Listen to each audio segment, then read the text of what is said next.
Hi everybody, welcome back to my channel. I'm Simone, your Sip with Simone. Today I'm going to be talking to you about a book that I just got done reading. It's called The Great Mann by Kyra Davis Lurie. So just imagine The Great Gasbty, but in black. That's what this book is giving. Now, personally, don't be in the comments judging me when I say this, but I've never read The Great Gatsby. It was not required reading for me, but I did watch the movie. So, yeah. So this book is it takes place in the 1940s, and we are following a guy named Charlie, and he's just getting out of the war, so he's riding a train to go meet up with his cousin Marguerite. Now, while he was in the war, his cousin would write all these letters like, "Oh, LA is so great. You should come live over here. Whoop de woo. We're black excellence. We're black wealth." And so he takes her up on the offer. And when he gets there, he's like, "Dang, she wasn't lying," because they're living in Sugar Hill, Los Angeles.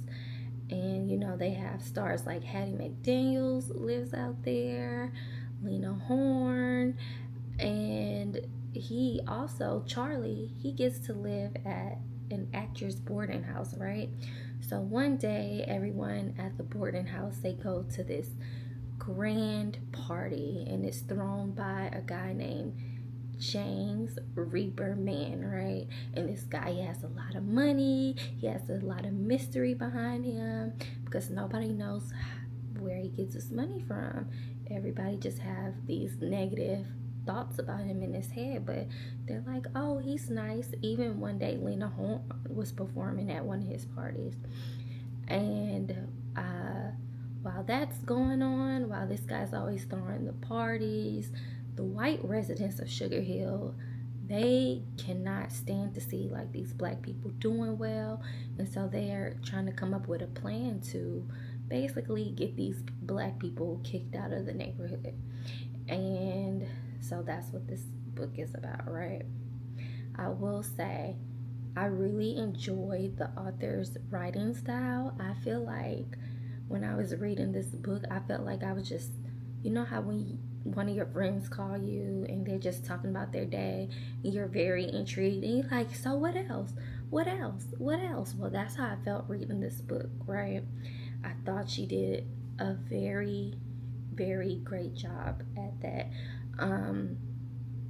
Just some of the things that Charlie would talk about, because he's from the South, so sometimes he would compare living in the South to where he lives now, and just basically thinking about how the things that he's doing in LA, he would have never got the opportunity to do in the South, right?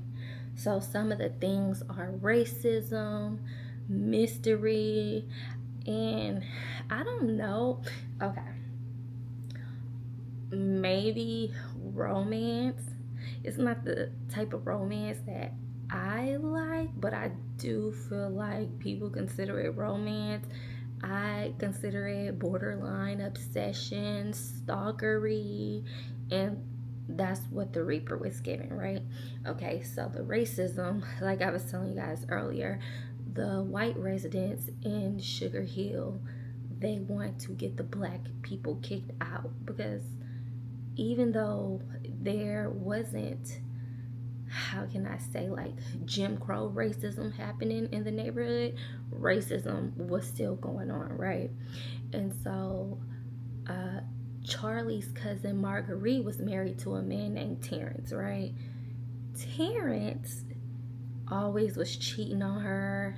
Everybody knew, right?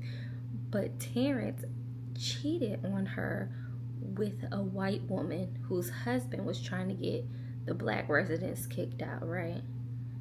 And I just feel like that added another layer to, the dangerous situation that unfolded at the end. So we have racism as a theme, mystery, the Reaper. I feel like he was very mysterious. We only knew what he gave us, right? And I liked Charlie's approach to him because to me it came off as a journalist, like you're my subject of the day. I'm gonna follow you and I'm gonna get to know you and I'm gonna ask you these questions like, oh, you do that for real? Like, why? So I thought he was very mysterious. And then romance. So here's the part where y'all can drop down in the comments and tell me your thoughts. So, and sorry if this is a spoiler alert, but it is revealed that the Reaper has been in love with Marguerite since they were 15 years old. So one day they had a talk basically, and the next day Marguerite had left. And from that little conversation, the Reaper decides that this girl is just like the love of his life, right? So he goes through life just getting money, moving all over, with the hopes of one day I will have all these things and my love will come back to me, right?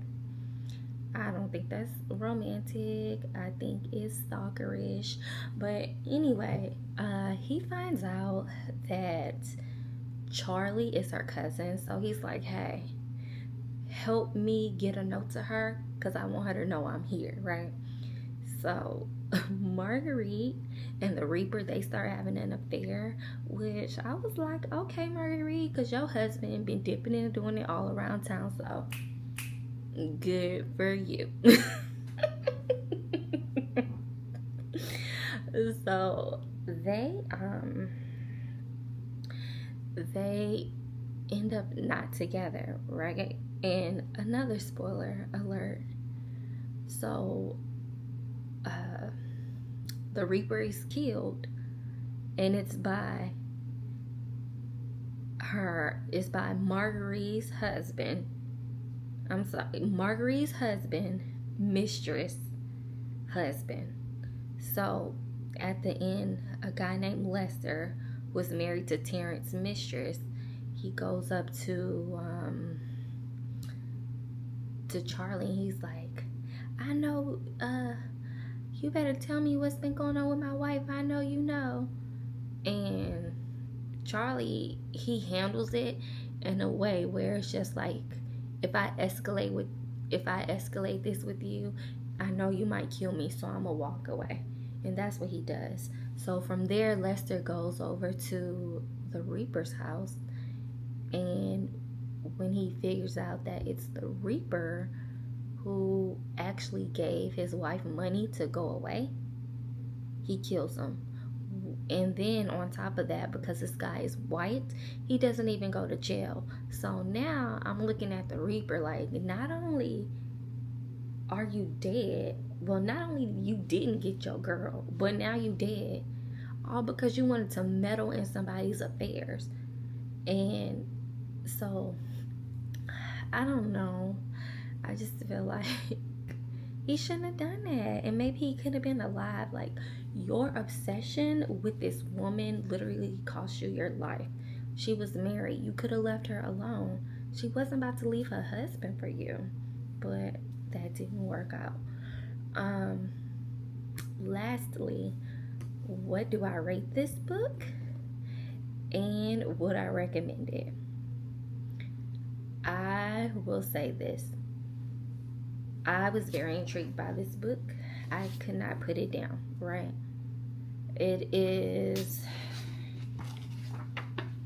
not that long of a book either. It's only 302 pages. And I rated it 5 stars. And I think this is a book that I would actually read again. This is an advanced copy, but this book does come out on June 10th, so you can order it on Amazon. You can go to your local Barnes and Nobles, wherever these books are sold. But I would highly recommend it if you love historical fiction, if you love romance with a side of drama, if you love Black wealth. This is the book for you. So, yeah. See you guys next time.